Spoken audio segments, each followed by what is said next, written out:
Welcome to This Explainer. So, today we are diving into a really fascinating intersection of art, personal philosophy, and, well, massive global ambition. We're going to unpack the beautifully rhythmic poetry and the incredibly driven global vision of Uluomi Ola-David.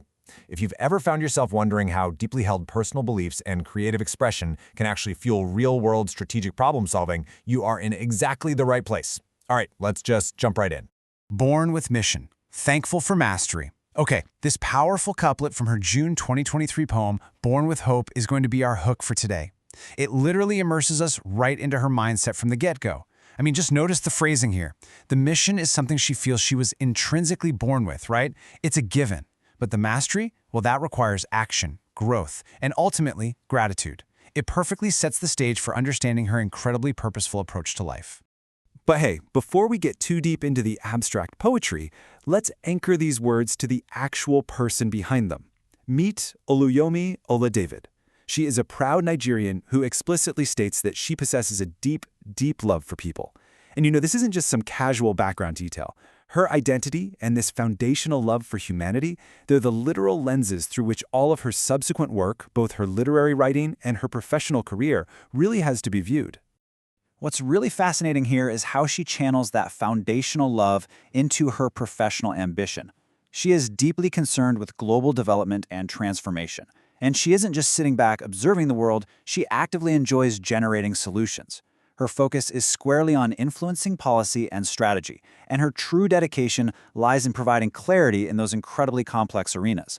Basically, she is someone who actively seeks to drive change on a massive global scale. Now, to fully understand what drives her, we really have to look at her core foundation.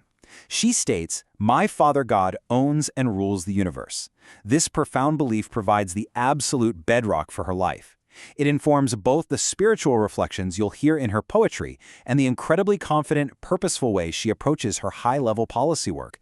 It's the anchor for literally everything she does. Section 1. The Rhythm of Hope.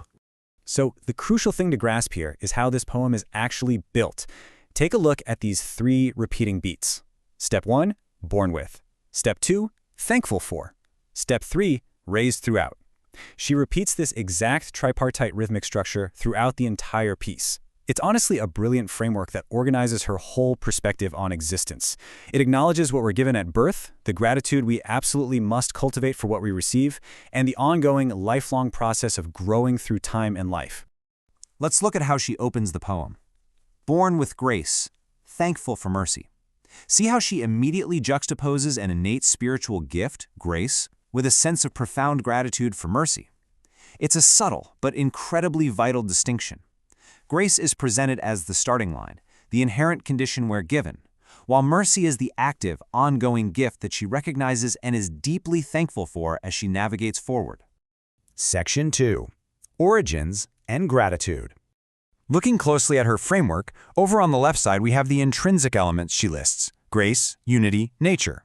These basically represent the natural state of humanity, right? The raw materials we arrive with. Then, on the right, we see what she appreciates: mercy, purpose, nurture. Just compare these 2 conceptual groupings. She's showing us that surviving and truly thriving requires a lot more than just our natural state.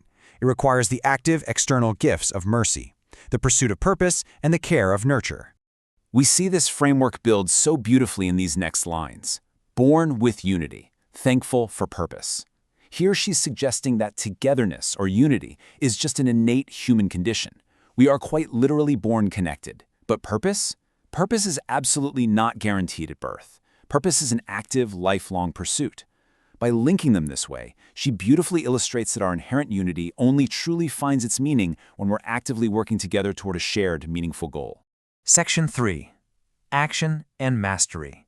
Now, as we progress through the verses, we start to see a very distinct timeline of continuous growth. She talks about being raised throughout time and life, and along the way she notes exactly what she's thankful for: discovery, then mastery, then education.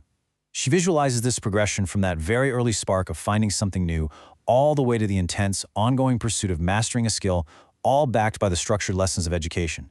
It is an incredibly proactive, forward-moving view of human existence. These particular lines really stand out to me. Born with words, thankful for education, raised throughout life, thankful for lessons.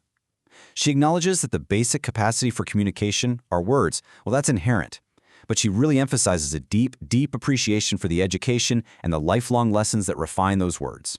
It just shows her profound respect for continuous learning and how our worldview is actively shaped over a lifetime. So you might be asking, why does all this matter? Well, because for Oluyomi Oladavid, words and lessons aren't just abstract, pretty poetic concepts. They actually become the exact tools she uses for global transformation. We can connect her poetic appreciation for words and mastery directly back to her professional drive. When she says she wants to generate solutions and provide clarity in global policy, she is literally using the very words and education she writes about to enact real-world change. Section 4. A global vision. Notice the direct parallel here. On one side, we have the poet, seeking and giving thanks for mastery and purpose. And on the other side, we have the strategist, entirely dedicated to influencing policy and generating solutions. The deeply personal sentiments you find in her poetry are the exact same traits she brings to the table when tackling massive global development issues. You really cannot separate her structured, purposeful art from her structured, purposeful approach to transforming society. They feed entirely into one another. It's just a continuous loop. Let's conclude our reading with her final stanza. Born with nature, thankful for nurture, raised throughout time, thankful for hope. This right here summarizes her entire core message. We start with raw nature, sure, and we require the care of nurture. But ultimately, after being raised throughout time, the final, absolute, most precious product of that entire human journey is hope. Hope is the ultimate destination of her rhythm. And that brings us to the final thought I really want to leave you with today. We've seen how Oluyomi Oladavid seamlessly weaves her innate gifts with deep gratitude to drive her global ambitions.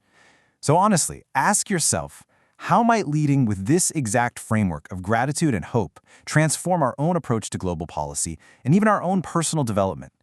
If we actually recognized our shared unity and actively pursued purpose exactly like she does, how could that fundamentally change the way we tackle the massive challenges ahead of us? Something to think about.